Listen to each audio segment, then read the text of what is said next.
Hai hai hai, selamat datang di Lovelins Bercerita, channelnya cerita keren. Jangan lupa like, subscribe, dan bunyikan loncengnya ya. Kali ini kita akan membaca sebuah kisah yang harus kamu baca sebelum jatuh cinta. Novel ini terinspirasi dari kisah nyata, karya Mbak Ajeng Maharani. Selamat membaca dan semoga terhibur.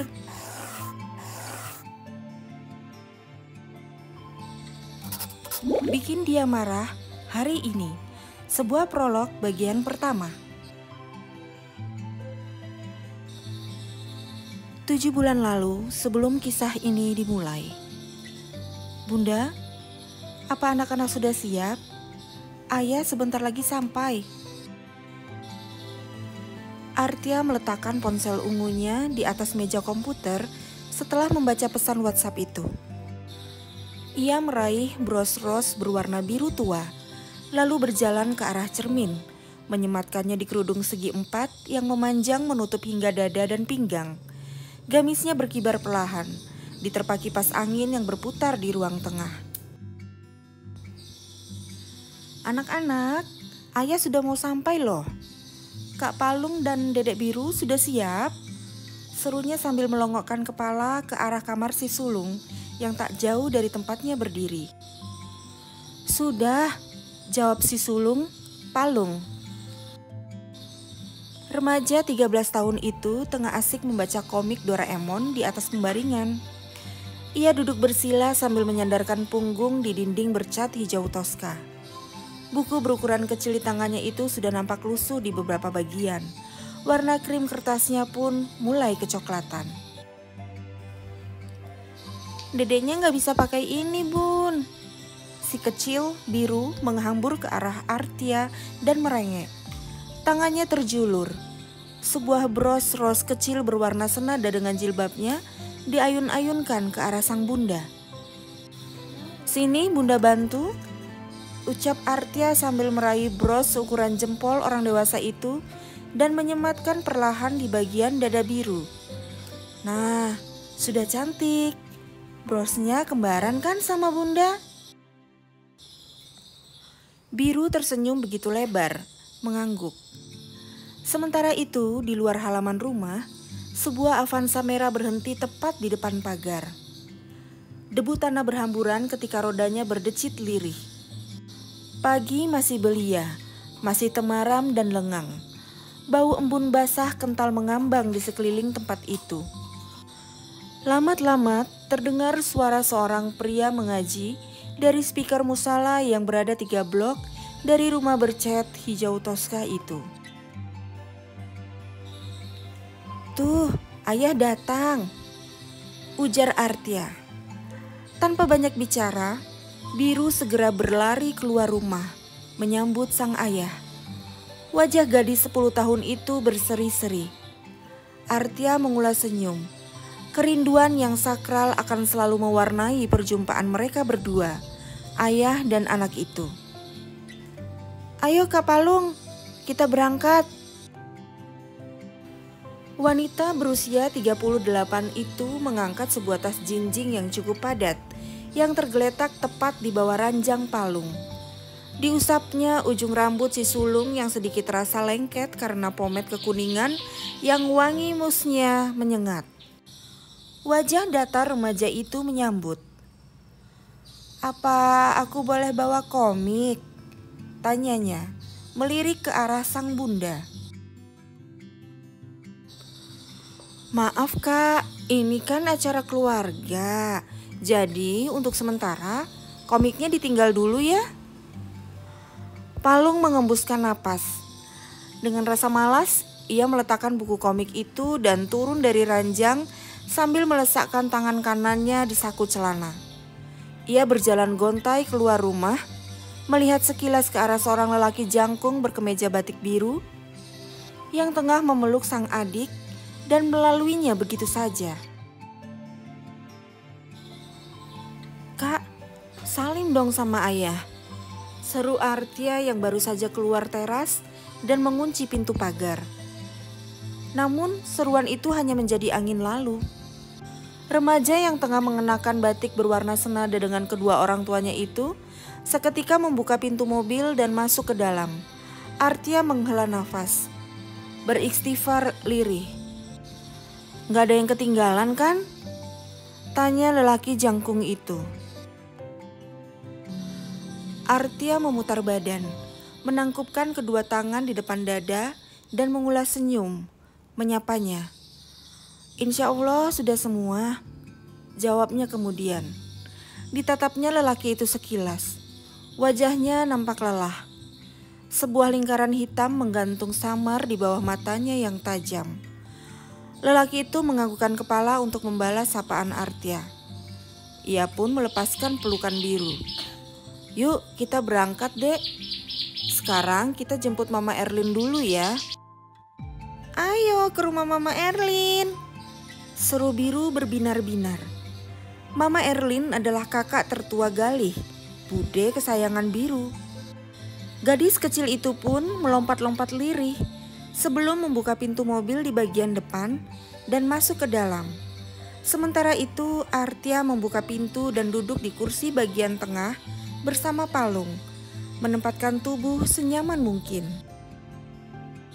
Tak seberapa lama kemudian, mobil merah itu pun mendoro pelan sebelum pada akhirnya berjalan, menebas kegelapan yang hampir luruh.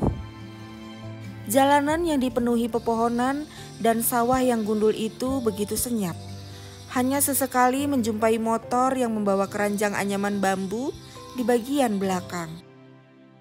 Artia menikmati hembusan angin pagi pukul 4.15 yang menerobos masuk dari jendela samping yang sengaja ia biarkan sedikit terbuka. Diliriknya lelaki itu di kursi supir yang sejak masuk ke dalam mobil tadi telah berkali-kali memperhatikan ponsel, membaca pesan dan membalasnya sesekali dengan tangan kiri. Di atas dashboard entah sudah berapa kali ponsel itu terus bergetar. Artia tekun memperhatikan untuk beberapa jenak.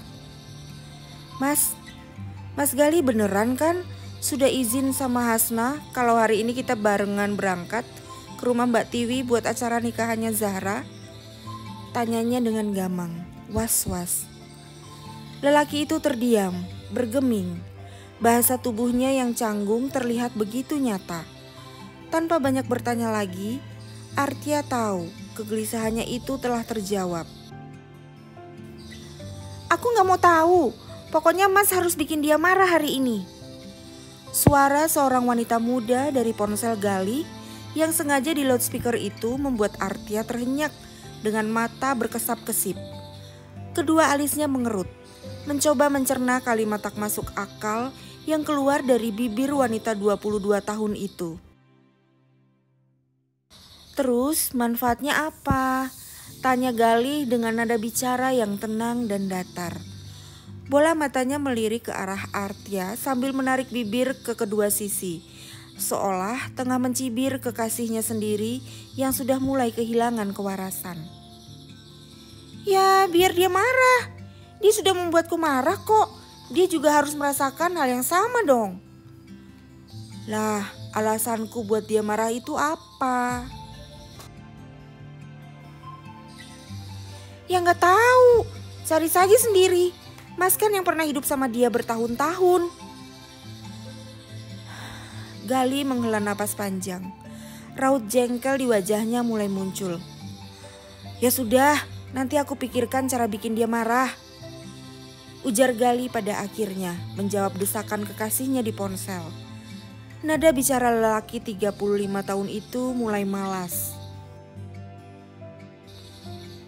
"Betul loh ya."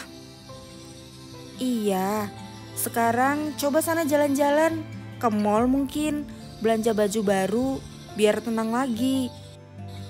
Jangan WA Artia lagi ya, itu akan menunjukkan kalau kamu tuh emosian dan jelas kalah sama dia."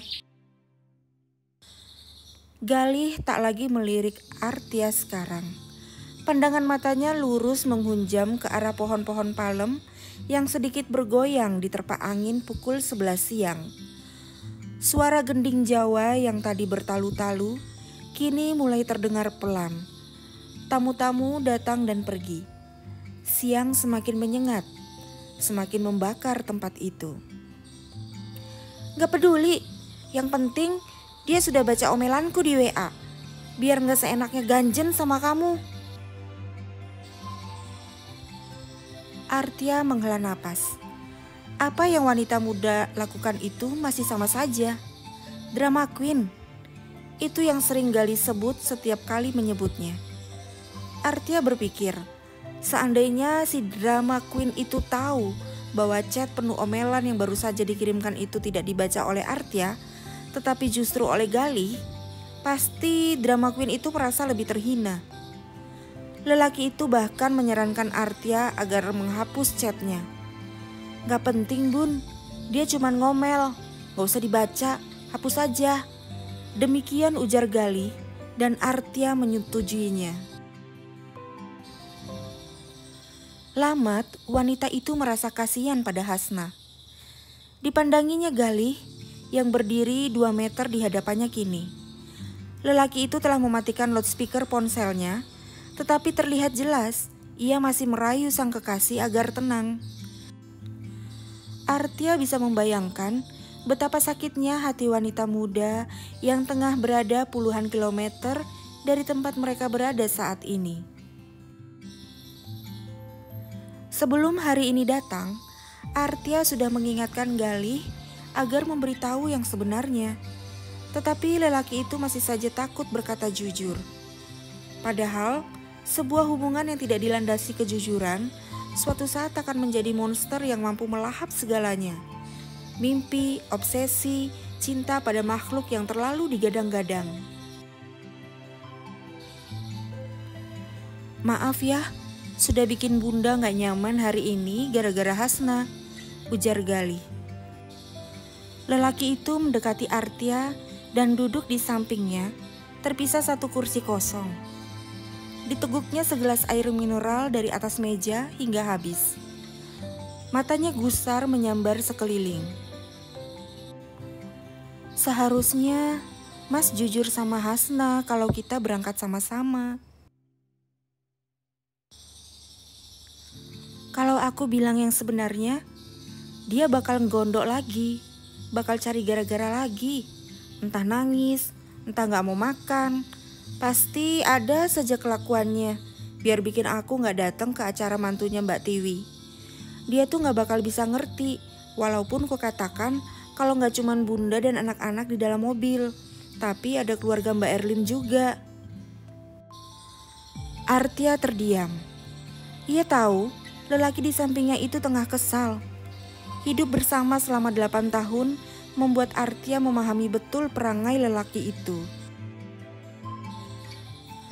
Dari ayah berangkat tadi sampai sekarang sudah ada 50 lebih panggilan masuk dari dia. Belum lagi teror chat WhatsApp-nya. Ping ping ping terus. Bayangkan, apa ayah gak gila dengan itu semua? Di tempat kerja juga gitu. Kalau dia WA pas saya sibuk dan belum balas, pasti diteror. Ayah sudah bilang sama Hasna ketika akan mengambil mobil sewaan ini ke rental. Aku di sana itu acara keluarga.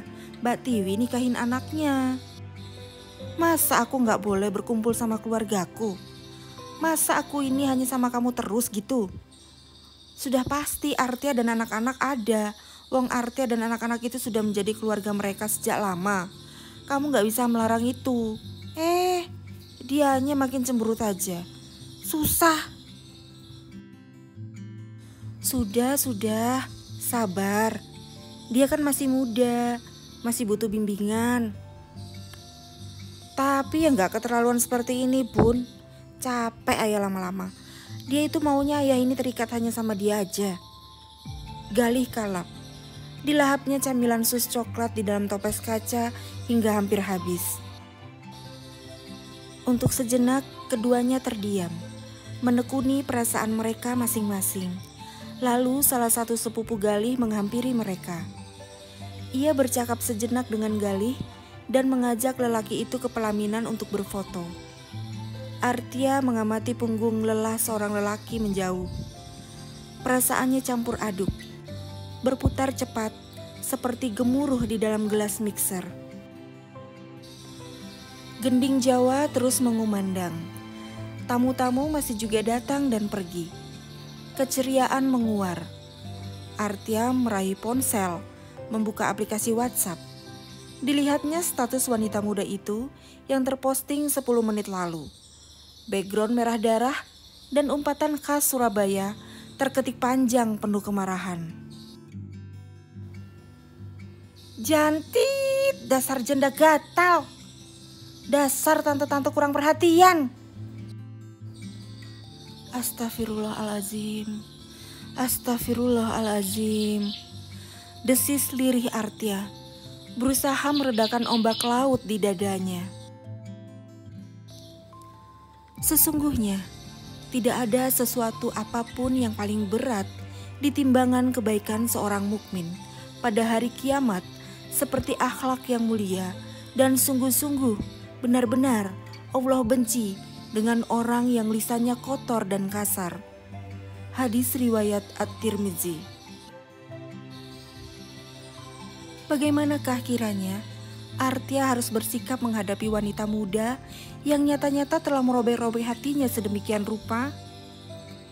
Mengapa seorang wanita perebut suami orang bisa begitu merasa sakit hati tanpa sadar diri?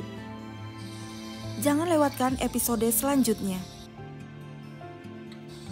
Dukung terus channel ini dengan like, subscribe, dan bunyikan loncengnya ya. Tinggalkan komentar, juga kritik dan sarannya. Terima kasih sudah menonton. Sampai jumpa.